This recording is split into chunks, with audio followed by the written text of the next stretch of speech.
ಕೇಂದ್ರ ಸರ್ಕಾರ ನರೇಂದ್ರ ಮೋದಿ ಅವರ ಸರ್ಕಾರ ಡೀಸೆಲ್ ಪೆಟ್ರೋಲ್ ಸಿಲಿಂಡರ್ ಎಲ್ಲ ಏರಿಸ್ಬಿಟ್ರು. ₹1 2 ಅಲ್ಲ, 600 700. ಬಿಜೆಪಿ ಅವರು ಮಾತಾಡ್ತಾ ಇಲ್ಲ, ಬಿಜೆಪಿ ಅಧ್ಯಕ್ಷರು ಮಾತಾಡ್ತಾ ಇಲ್ಲ, ಬಿಜೆಪಿ ವಿರೋಧ ಪಕ್ಷದ ನಾಯಕ ಮಾತಾಡ್ತಾ ಇಲ್ಲ, ಯಡಿಯೂರಪ್ಪ ಮಾತಾಡ್ತಾ ಇಲ್ಲ. ಇದು ಬೆಲೆ ಏರಿಕೆ ಯಾರು? ಕೇಂದ್ರ ಸರ್ಕಾರ ಯಾರ್ದು? ಯಡಿಯೂರಪ್ಪನವರ ಅಪ್ಪಂದು. ಕೇಂದ್ರ ಸರ್ಕಾರ ಯಡಿಯೂರಪ್ಪನವರ ಅಪ್ಪ ನರೇಂದ್ರ ಮೋದಿ ಅವರದು.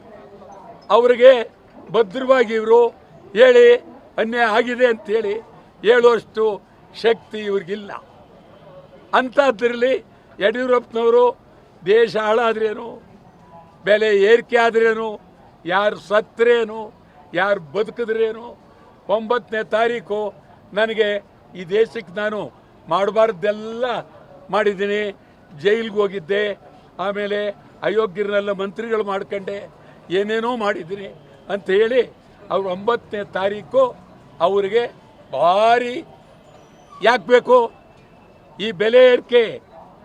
ಕಣ್ಣೀರಿಡ್ತಾವ್ರೆ ಜನ. ಅಂಥದ್ರಲ್ಲಿ ನೀವು ಬಿಡಿ, ಸಮಾರಂಭ ಬೇಡ, ಯಾರು ಸಮಾರಂಭ ಬೇಡ, ಮಂತ್ರಿಗಳಾಗಲಿ, ಮಾಜಿ ಮಂತ್ರಿಗಳಾಗಲಿ, ಯಾವ ರಾಜಕೀಯದವರಾಗಲಿ, ಜನ್ಮ ದಿನಾಚರಣೆ ಯಾಕೆ ಬೇಕು? ನಿಲ್ಲಿಸಿ, ಮಾಡೋಕ್ಕೆ ಕೂಡ್ದು ಜನರ ಪರವಾಗಿ ನಿಲ್ಲಬೇಕಾಗಿದೆ ಇವತ್ತು. ಆ ದೃಷ್ಟಿ ಭಾಳ ಗಂಭೀರ. ನಾವು ಇನ್ನು 3 ದಿವಸದಲ್ಲಿ ಕನ್ನಡ ಒಕ್ಕೂಟ ಸಭೆ ಸೇರ್ತೀವಿ. ಬೆಲೆ ಏರಿಕೆ ವಿರುದ್ಧ ಮತ್ತು ಹೈದರಾಬಾದ್ ಕರ್ನಾಟಕ, ಬೆಳಗಾವಿ, ಉತ್ತರ ಕರ್ನಾಟಕ, ಹಳೆ ಕರ್ನಾಟಕ, ಗಡಿಭಾಗ, ಚಾಮರಾಜನಗರ ಎಲ್ಲವೂ ಅಲ್ಲಿನ ಸಮಗ್ರ ಅಭಿವೃದ್ಧಿ ಬಗ್ಗೆ ಕರ್ನಾಟಕ ಬಂದ್ಗೆ ಕರೆ